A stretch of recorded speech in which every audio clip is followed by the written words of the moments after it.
y la hace Roberto Monroy.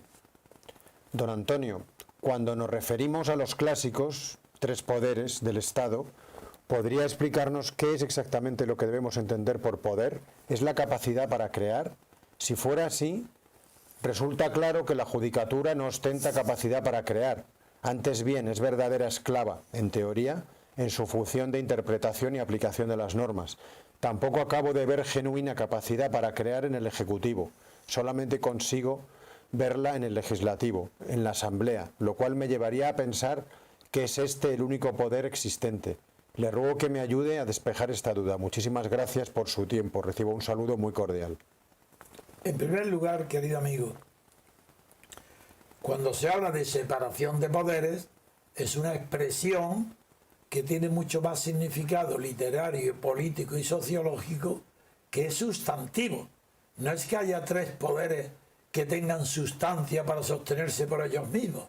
No, no, el poder no hay más que, dentro de una nación, poder no hay más que uno. Y jamás ese poder está en el legislativo, nunca. La ley es la lucha por el derecho que definió Iering, es una manifestación de otro poder. Para que haya poder legislativo presupone la existencia de otro poder, que es el que permite hacer leyes a otros. No, una cosa es la definición del poder, que no vamos a entrar en ella porque sería muy largo. Poder como sinónimo de fuerza legítima y exclusiva. Es decir, no hay poder más que, decía Max Weber, el que tiene el monopolio legal de la violencia. La violencia es la fuerza armada, el ejército, policía. El poder no hay más que uno en todas las democracias y en todas las dictaduras.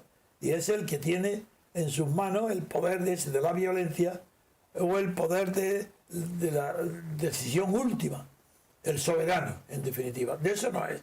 Cuando se habla de división de poderes no se está refiriendo a ese poder que se presupone. Se refiere a que en un sistema democrático, no en un sistema liberal, en el sistema liberal no hay división de poderes. En las dictaduras no hay división de poderes, porque formalmente y materialmente no hay más que un poder, el del dictador. Pero cuando se habla de división de poderes se refiere a la división formal, no al concepto material del poder, que es el que tiene la fuerza. Pero ese poder, para gobernar, no puede estar en todas partes actuando de la misma manera.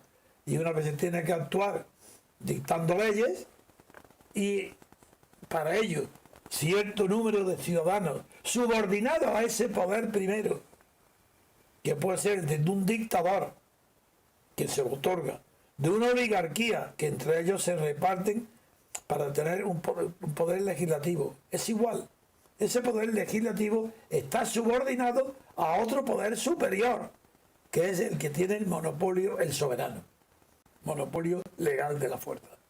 Y lo mismo sucede con el judicial o el del gobierno.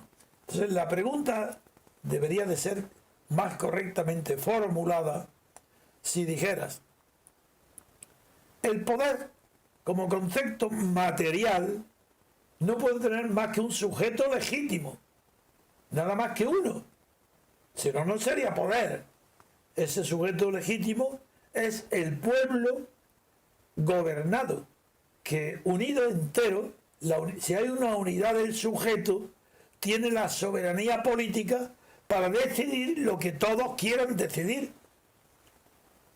Y eso es una teoría, porque en la práctica el poder de Estados Unidos nace de que vence en una guerra a los británicos, en la guerra de independencia, y de repente, al expulsar al que tenía el poder, que era el ejército de ocupación colonial de Inglaterra en Estados Unidos, lo expulsa y el poder le pertenece al pueblo, pero ese poder no tiene forma, pertenece a los ganadores de la guerra, pero no tiene forma.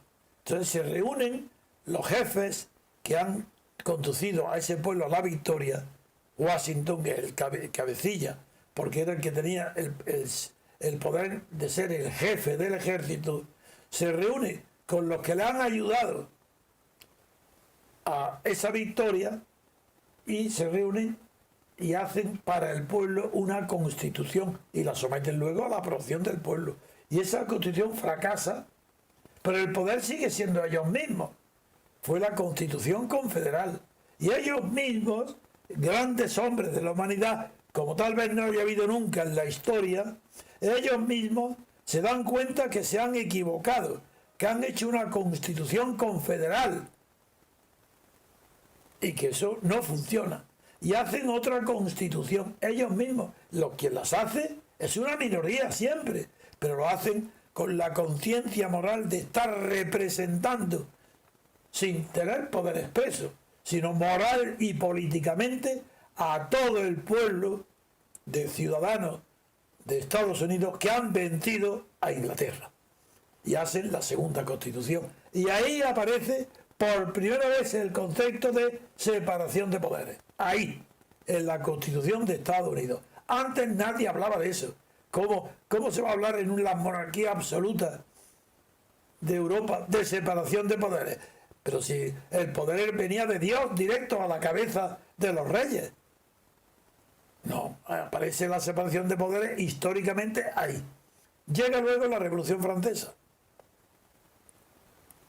Y en la Revolución Francesa, que se inspira equivocadamente en Rousseau y desprecia a Mirabeau, a Montesquieu. Siempre digo, como hablo rápido, no pienso en los nombres, a veces me equivoco, pero no tiene importancia, porque eso no es de ahora, por la edad, eso me ha pasado siempre, que los nombres extranjeros, pues si empieza con M, Montesquieu, digo Mirabeau, porque me acuerdo de la M. En fin, ahí en Francia, el artículo, por primera vez, se dice claramente en qué consiste eso de la separación de poderes, que es la pregunta que tú me has hecho. Dice el artículo 16, párrafo 19, de la Declaración de Derechos del Ciudadano, en la Revolución Francesa, dice: donde no hay separación de poderes, no hay constitución. Eso dice literalmente. ¿Qué quiere decir?